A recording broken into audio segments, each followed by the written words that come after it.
APC को भी इसके लिए मैं बधाई देना चाहता हूं। उनके पूरे ऑफिसर्स, उनके पूरे टीम, उनके सारे जवानों को भी मैं बधाई देता हूं। और साथियों, कोई छोटी बात नहीं है कि हमारी एयरफोर्स की पहुंच पाकिस्तान के हर कोने तक है, और ये बात पूरी तरह से साबित हो चुकी है तो हमारी तीनों फोर्सेस की, लेकिन आज एयरबेस पर आए हूं इसलिए मैं इसकी चर्चा कर रहा हूं। और आज स्थिति यह है कि भारत के फाइटर प्लेन बिना सरहद पार किए ही यहीं से उनके हर कोने तक सीधा प्रहार करने में पूरी तरह से सक्षम है। और पूरी दुनिया ने देख लिया है कि कैसे आपने पाकिस्तान की धरती पर मौजूद आतंकवाद के 9 ठिकानों को ध्वस्त कर दिया। बाद में की गई कार्रवाई में उनके अनेक एयरबेस भी तबाह कर दी गए। ऑपरेशन सिंदूर के दौरान इंडियन एयरफोर्स ने केवल पराक्रम ही नहीं दिखाया है, बल्कि पूरी दुनिया के सामने प्रमाण भी दिया है। प्रमाण इस बात का कि अब भारत की युद्ध नीति और टेक्नोलॉजी यानी तकनीक भी दोनों बदल चुकी है। आपने प्रधानमंत्री मोदी जी के नेतृत्व में नए भारत का संदेश पूरी दुनिया तक इस बार पहुंचा दिया है।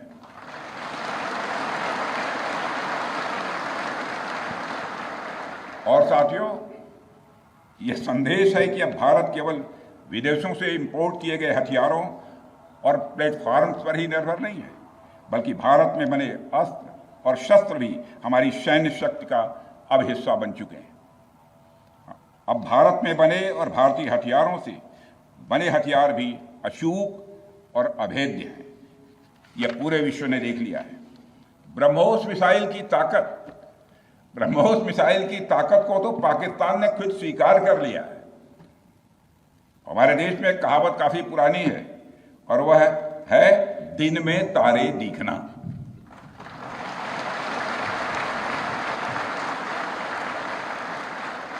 मगर भारत में बनी ब्रह्मोस मिसाइल ने पाकिस्तान को रात के अंधेरे में दिन का उजाला दिखा दिया है। रात के अंधेरे में दिन का उजाला दिखा दिया है। भारत के जिस एयर डिफेंस सिस्टम की तारीफ हर तरफ हो रही है, उसमें डीआरडीओ द्वारा बनाए गए आकाश और अन्य राडार सिस्टम की जबरदस्त भूमिका रही है। साथियों, कई स्थानों पर हमारे नागरिक दुश्मन के ड्रोन आते देख भाग नहीं रहे थे, बल्कि हमारे एयर डिफेंस सिस्टम के हाथों उनको मार गिराने की वीडियो बना रहे थे।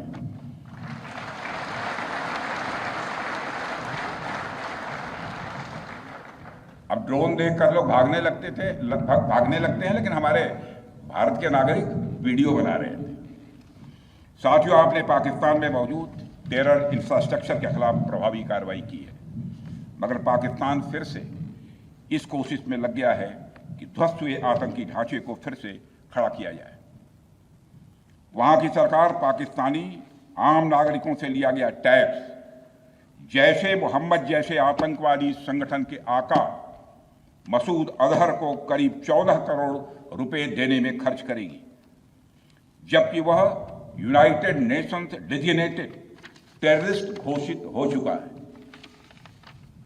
इतना ही नहीं, लश्कर ए तोयबा और जैश ए मोहम्मद के मुरुद के और बहावलपुर स्थित टेरर इंफ्रास्ट्रक्चर को फिर से खड़ा करने के लिए पाकिस्तान सरकार ने आर्थिक सहायता देने की घोषणा की है, लेकिन निश्चित रूप से इंटरनेशनल मॉनेटरी फंड से आने वाले $1 बिलियन के बड़े हिस्से को टेरर इंफ्रास्ट्रक्चर को फंड करने में इस्तेमाल होगा, ऐसा मेरा मानना है। क्या यह इंटरनेशनल मॉनेटरी फंड IMF द्वारा, जो कि एक इंटरनेशनल ऑर्गेनाइजेशन है, उसके द्वारा इनडायरेक्ट फंडिंग इसे नहीं माना जाएगा? मैं दुनिया के लोगों के सामने यह सवाल रखना चाहता हूं। इसलिए मैं मानता हूं कि आज के समय में पाकिस्तान को किसी भी तरह की आर्थिक सहायता टेरर फंडिंग से कम नहीं है। भारत यही चाहेगा कि IMF पाकिस्तान को अपनी $1 बिलियन की असिस्टेंस पर वह पुनर्विचार करे और आगे भी किसी भी तरह की सहायता देने से IMF परहेज करे। भारत नहीं चाहता जो फंडिंग हम IMF को करते हैं वह डायरेक्ट या इनडायरेक्ट किसी भी तरीके से पाकिस्तान या किसी भी देश में टेरर इंफ्रास्ट्रक्चर को बनाने में वह इस्तेमाल की जाए। हम नहीं चाहते। साथियों, अब यह स्पष्ट हो गया है कि पाकिस्तान में आतंकवाद और वहां की सरकार का चोली दामन का संबंध है। स्टेट और नॉन स्टेट एक्टर के बीच का नकाब अब पूरी तरह से उतर चुका है।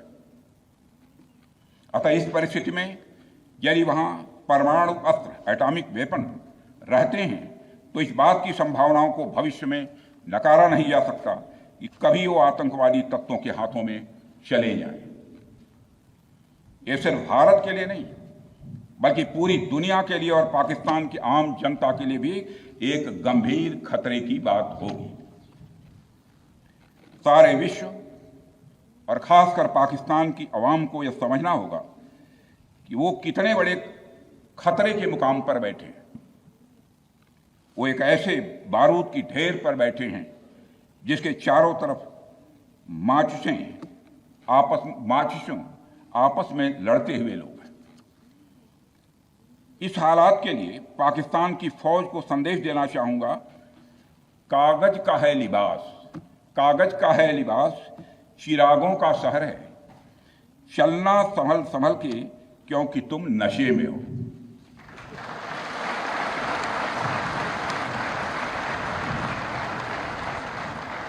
साथियों, अभी आपने जो पराक्रम दिखाया है उसकी चर्चा पूरी दुनिया में हो रही है। जैसा मैंने पहले भी कहा, आज भारत को वैश्विक मंच पर जो सम्मान मिल रहा है उसकी बुनियाद में यदि कहा जाए साफ तौर पर तो वह है आपका पराक्रम। और यही कारण है कि भारत का बच्चा बच्चा आपको अपना आइडल मानता है, बच्चा बच्चा आपको अपना आदर्श मानता है। आपने पूरे देश को यकीन दिलाया है कि नया भारत अब सहन नहीं करता बल्कि वह पलटकर जवाब देता है।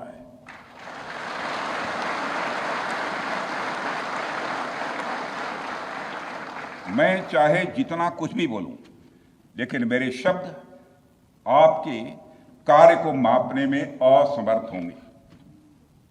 मैं कृतज्ञ राष्ट्र की ओर से आप सबके प्रति पुनः आभार व्यक्त करता हूं। साथियों, अब आतंकवाद के विरुद्ध लड़ाई केवल सुरक्षा का विषय नहीं बल्कि नेशनल डिफेंस डॉक्ट्रिन का यह हिस्सा बन चुकी है। हम आपके साथ मिलकर इस प्रॉक्सी और हाइब्रिड वॉरफेयर को जड़ से समाप्त करेंगे। रक्षा मंत्री होने के नाते यह संकल्प मैं दोहराना चाहता हूं। अब हमारा भारत पहले का भारत नहीं है। प्रधानमंत्री के नेतृत्व का यह नया भारत का जन्म हो चुका है। मेरे बहनों भाइयों,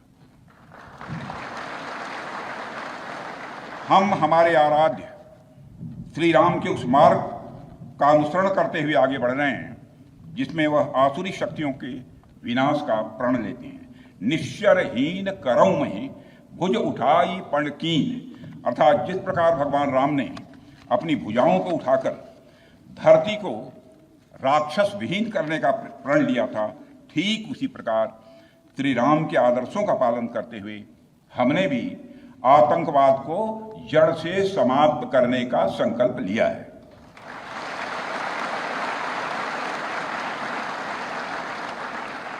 साथियों, प्रधानमंत्री मोदी जी के नेतृत्व में हमारी सरकार आने के बाद सैन्य मामलों को लेकर भारत की सोच और सामर्थ्य दोनों में अभूतपूर्व बदलाव आया है।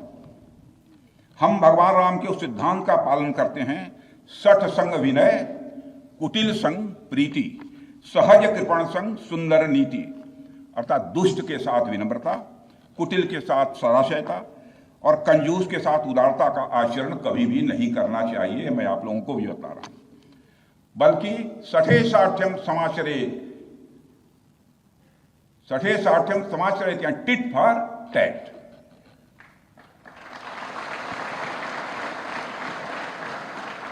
साथियों, ऑपरेशन सिंदूर ने यह स्पष्ट संदेश दे दिया है कि हमने शांति के लिए जितना अपना दिल खोल कर रखा है शांति को नष्ट करने वालों के विरुद्ध, उतना ही अपना हाथ भी खोल कर रखा है। साथियों, एक और बात मैं यहां साफ कहना चाहूंगा कि ऑपरेशन सिंदूर अभी खत्म नहीं हुआ है। जो कुछ भी हुआ है वह सिर्फ एक ट्रेलर मात्र था। अब समय आएगा, जब भी सही समय आएगा, तो हम पूरी पिक्चर भी दुनिया को दिखाएंगे।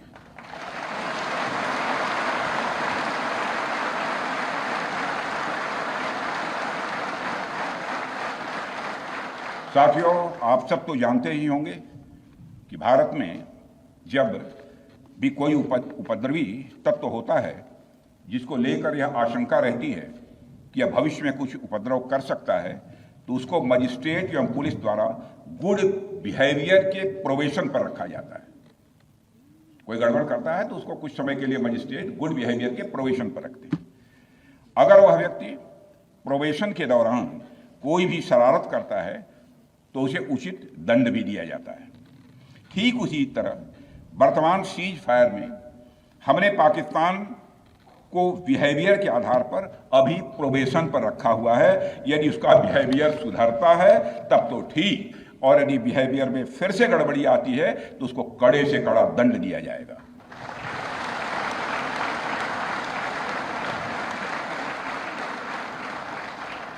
मैं फिर से इसे दोहराना चाहता हूं, अभी भारत ने पाकिस्तान को प्रोबेशन पर रखा है। वैसे भी माननीय प्रधानमंत्री ने हाल ही में एक बात बहुत साफ कही है कि आतंक प्रहार अब न्यू नॉर्मल है। यह न्यू इंडिया का न्यू नॉर्मल है। अब हमने साफ कर दिया है कि हमारी संप्रभुता को यदि कोई नुकसान पहुंचाएगा तो अब प्रहार भी झेलेगा। आतंकवाद का हम लाउडर और स्ट्रांगर जवाब देने के लिए तैयार हैं। साथियों, मैं जब देश के अलग अलग हिस्सों में जाता हूं तो एक बात हर जगह सुनने को मिलती है कि हमें हमारी सेनाओं पर गर्व है। और क्यों न हो, आप सबने अपने पराक्रम से, अपने शौर्य से पूरे देश के दिल में एक अपनी खास जगह बनाई है। लेकिन क्या सिर्फ गर्व और सम्मान ही काफी है? मेरा मानना है नहीं। साथियों, कुछ साल पहले हम दुनिया से हथियार खरीदते थे, आज हम खुद बना रहे हैं। बहुत सारे हथियार, कुछ लेते भी हैं, artillery systems, radar systems, missile shields, drones और काउंटर ड्रोन्स जैसे साजो सामान आज हम भारत में ही मैन्युफैक्चर कर रहे हैं। हम इंपोर्टर से एक्सपोर्टर बन रहे हैं और यह केवल शुरुआत भी है, केवल शुरुआत भर है। मैं आप सबको एक बार फिर ऑपरेशन सिंदूर की सफलता पर तहे दिल बधाई देता हूं।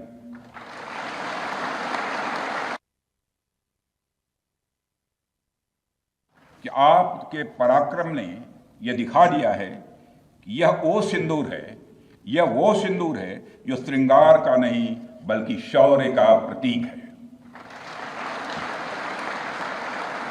यह वह सिंदूर है जो सौंदर्य का नहीं बल्कि संकल्प का प्रतीक है। यह सिंदूर खतरे की वह लाल लकीर है, यह सिंदूर खतरे की वह लाल लकीर है जो भारत ने अब आतंकवाद के माथे पर खींच दी है।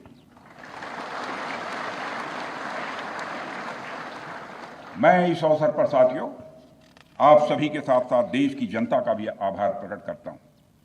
भारत की जनता ने एकजुटता और समझदारी का परिचय देते हुए आप सभी का, सरकार का, यानी पूरे देश का सहयोग किया है।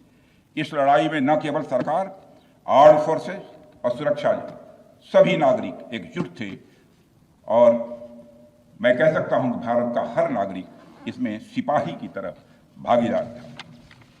मैं देश की उन माताओं को भी प्रणाम करना चाहता हूं जिनकी कोख से आप जैसे बहादुरों ने जन्म लिया है।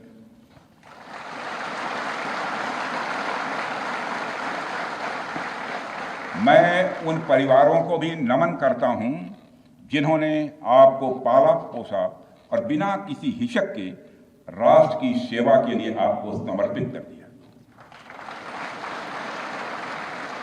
और मैं आपको आश्वासन देता हूं, सरकार और देश की जनता हर कदम पर, हर स्थिति में आपके कंधे से कंधा मिलाकर आपके साथ खड़ी है। और मुझे पूरा विश्वास है कि आपके सहयोग से हम इस पूरे रीजन में आतंकवाद का समूल नाश करेंगे, ताकि कल को कोई भारत की संप्रभुता के खिलाफ आंख उठाने की हिमाकत न कर सके।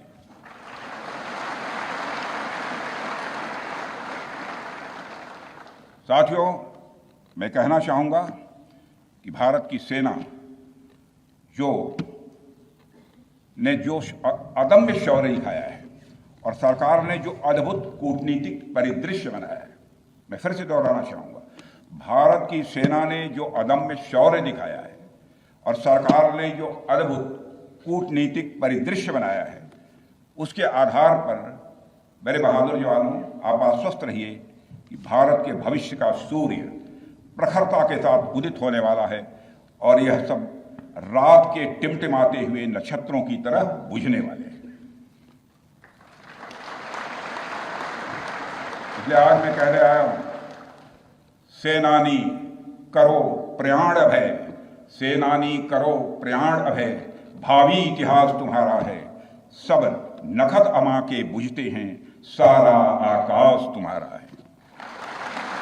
इन्हीं शब्दों के साथ पुनः आप सबके प्रति आभार व्यक्त करते हुए और साथ ही आपके सभी परिवार के सदस्यों के प्रति कृतज्ञता ज्ञापित करते हुए, उनके प्रति हृदय से सम्मान की अभिव्यक्ति करते हुए अपना निवेदन समाप्त करता हूं। बोलिए भारत माता की, भारत माता की, बोले शो निहाल। और बोले